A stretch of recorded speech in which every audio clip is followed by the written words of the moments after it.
A stabbing attack in London is being treated as a terrorist incident, and video just into CNN captures the chaotic aftermath.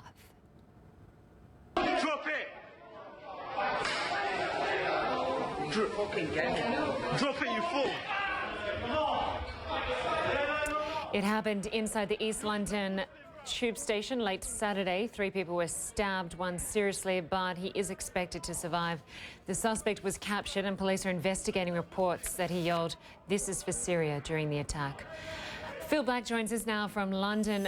Phil, police are calling this a terrorist incident. Do you have any more details on why that is the case? Yeah, Lynda, that's not the standard response by police to knife crime in London. The police are saying it's based upon what witnesses have told them and information they have since learnt through their investigations, but they don't say what specifically. What we do know is what has been reported widely in the British media here, and that is that witnesses to the attack heard the man say, "This is for Syria." Now, that's notable and, if true, important, because it comes just days after the British Parliament debated the issue of extending airstrikes against ISIS, not just in Iraq, but across the border into Syria as well. That vote passed. Those airstrikes have now been taking place. And one of the key concerns noted by critics of that move was the possibility that it could increase the risk of terrorism targeting British people, either here or abroad. Lynda. And at the time, the Prime Minister there did address that concern, and he said voting for airstrikes in Syria would not increase the chances of attacks in Britain. What is the current threat level there?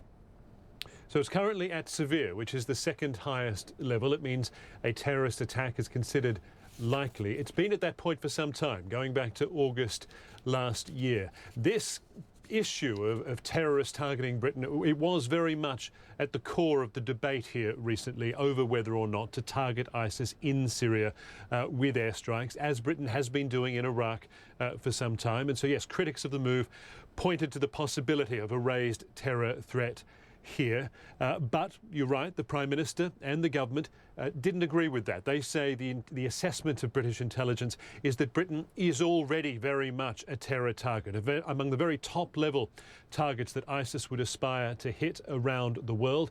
And he revealed that the security forces here had disrupted at least 7 ISIS-related terror plots just in the last year. Lynda.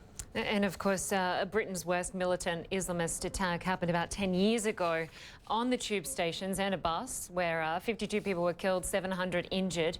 What is the feeling there right now, and is security being stepped up? There is concern, certainly, but as you rightly point out, this is a city that knows terrorism well, that has existed under that very high terror threat level for a long time, that is very close to Paris in so many ways. So there is a concern and understanding. Security is always very tight here, but I'd have to say that for a regular Sunday, that's just what London looks like today. People are still riding the tube, people are still going about their shopping, moving around the town, riding the underground and so forth, but certainly some concern. Alert but not alarmed. Phil Black in London, thank you very much.